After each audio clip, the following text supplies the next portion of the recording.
Every day, billions of searches are conducted on the surface web. It is indexed by search engines like Google.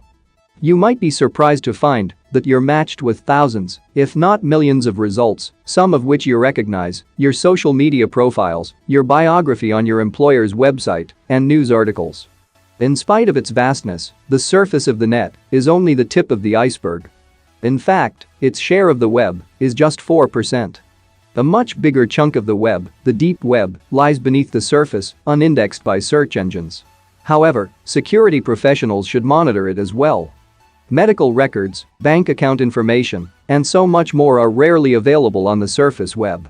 It is problematic to index deep web content because it may be password protected, hidden behind a form, have a large amount of content, etc. Deep web areas are equally mundane as those on the surface. A deep web is not actually hidden, but you do need to know where it is located, since Google will not make it easy to find. For instance, if you have ever accessed your email, you have accessed a deep web. Despite the reputation of the dark web as a haven for crime, the deep web is not entirely crime-free. Even Facebook and the New York Times have onion sites. You'll learn more about onions shortly. Although the dark web is anonymous and encrypted, it does lend itself to criminal activity. Because of its almost anonymous nature, Bitcoin and other cryptocurrencies are widely accepted alongside traditional currencies. In all our years monitoring these underground communities, we've seen everything from drugs to weapons to large datasets amassed from breaches, being bought, sold, and traded. To access the dark web, you must download a browser that anonymizes your communications, such as Tor. Tor and other dark web networks make it difficult to trace a user's internet activity, thus masking their traffic.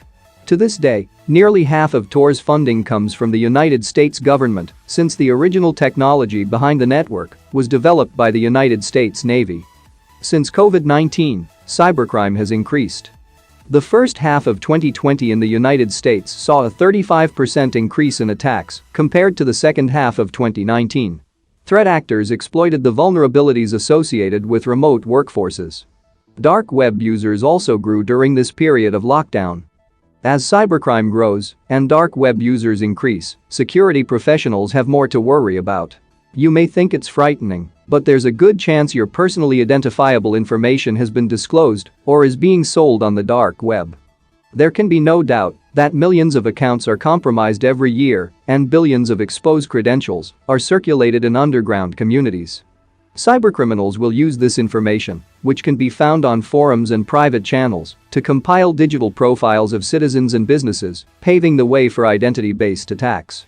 There are times when private information is sold, but just as often it is leaked. One thing that people often find funny is the fact that dark markets operate quite like businesses. Website reviews can also be left, scams can be reported, and even customer service inquiries can be made. The average cost for a social security number in 2019 was $66.7. A passport is around $53. A driver's license is about $48. A credit card is nearly $41. And a tax ID is just under $29. While the dark web already houses vast amounts of data, all is not lost. It's simple and easy to protect your identity and information by not reusing credentials. A recent LastPass survey found that even though most people know reusing passwords is against best practices, most do it anyway. If you only change 1 or 2 characters, it is not enough. Password managers can help you create unique, complex passwords for all accounts, and using multi-factor authentication is recommended. Reset your password if you suspect it has been compromised. Fill out any forms with only the necessary information. If an address or a phone number is not required, do not include them. In addition, remain vigilant when browsing the web. Don't click on sketchy links or attachments. Enhance your company's security measures and provide cyber awareness training to prevent information from leaking out. It's important to implement processes and tools to swiftly alert people when sensitive information is exposed, a situation that is almost inevitable at this point. Organizations and individuals will suffer less damage if they become aware of a breach, reset their credentials, and secure their networks as soon as possible. Monitoring the deep and dark web is just as important as monitoring the indexed web. Thank you for watching this video about the dark and deep web. Tell us in the comment what topics you expect us to cover in the future. And as always, don't forget to like, share and subscribe Show Master.